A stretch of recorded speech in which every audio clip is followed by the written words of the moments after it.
നമസ്കാരം. This is Thasleena. നമ്മളെല്ലാവരും മനുഷ്യരാണ്. അതുകൊണ്ട് തന്നെ നമുക്ക് എല്ലാവർക്കും ചില ചില വീക്ക്നെസ്സുകൾ ഉണ്ട് അല്ലെ. അതിലൊരു മെയിൻ ആയിട്ടുള്ള ഒരു വീക്ക്നെസ് അല്ലെങ്കിൽ ഡ്രോബാക്ക് ഞാനിന്ന് പറയട്ടെ. അതായത് നമ്മളോട് ആരെങ്കിലും ദേഷ്യപ്പെടുകയോ അല്ലെങ്കിൽ നമ്മളെ വിഷമിപ്പിക്കുകയോ ചെയ്തിട്ടുണ്ടെങ്കിൽ നമ്മൾ അത് നമ്മുടെ മൈൻഡിൽ ഇങ്ങനെ കൊണ്ടു നടക്കും. പണ്ട് കൊല്ലം കഴിഞ്ഞതിന് മുമ്പ്, അതായത് ഒരു 10 കൊല്ലം മുമ്പോ അല്ലെങ്കിൽ 5 കൊല്ലം മുമ്പോ ഒക്കെ കഴിഞ്ഞ കാര്യങ്ങൾ നമ്മൾ നമ്മുടെ മൈൻഡിൽ ഇട്ട് ഊതി ഊതി പെരുപ്പിക്കും. സോ ഇതുകൊണ്ടുണ്ടാകുന്ന ഗുണം എന്താണ്?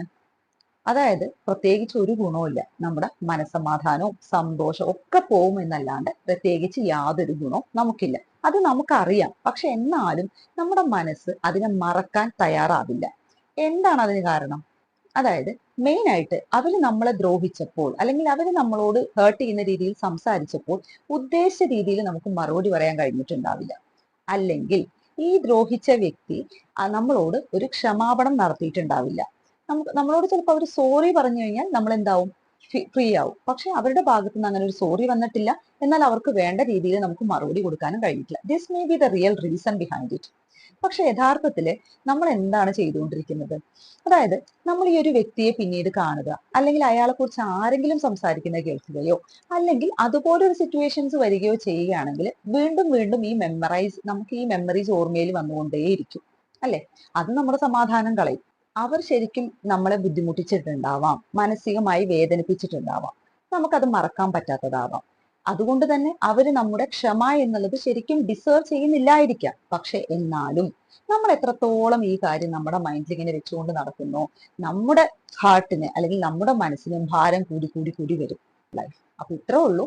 നമുക്ക് മനസ്സമാധാനവും സന്തോഷം വേണമെന്നുണ്ടെങ്കിൽ പണ്ട് കാലത്ത് ആരൊക്കെ എന്തൊക്കെയോ ചെയ്തു എന്നും പറഞ്ഞ് നമ്മുടെ മനസ്സിൽ അത് ഊതിപ്പെരുപ്പിച്ച് നിൽക്കാതെ വളരെ ഫ്രീ ആയിട്ട് ഹാപ്പി ആയിട്ട് ജീവിക്കാൻ ശ്രമിക്കുക. അത് വലിയൊരു പോസിറ്റിവിറ്റി നമുക്ക് ക്രിയേറ്റ് ചെയ്യാൻ കഴിയും. സോ ഫോർഗീവ്നെസ് എന്ന് പറയുന്നത് ഒരിക്കലും നമ്മുടെ പാസ്റ്റിനെ എറേസ് ചെയ്യുന്നു എന്നല്ല അർത്ഥം. പകരം നമ്മുടെ മനസ്സിന്റെ ഭാരത്തെ ഇറക്കി വെക്കാൻ നമ്മളെ സഹായിക്കുന്നു എന്നുള്ളതാണ്.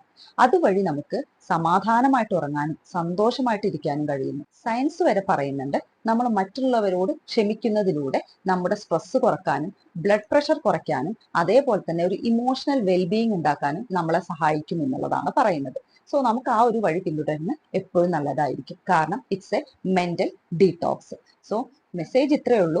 നമ്മുടെ ആര് തന്നെ ബുദ്ധിമുട്ടിച്ചിട്ടുണ്ടെങ്കിലും അവരോട് നമ്മൾ മനസ്സുകൊണ്ട് ക്ഷമ നടത്തിക്കൊണ്ട് ലെറ്റ് ഇറ്റ് ഗോ എന്ന് പറഞ്ഞ് ജീവിതം മുന്നോട്ട് നയിക്കാൻ തയ്യാറാണെങ്കിൽ അത് നമ്മുടെ ഭാരത്തെ തന്നെയാണ് ഇറക്കി വെക്കാൻ സഹായിക്കുന്നത്. Thank you.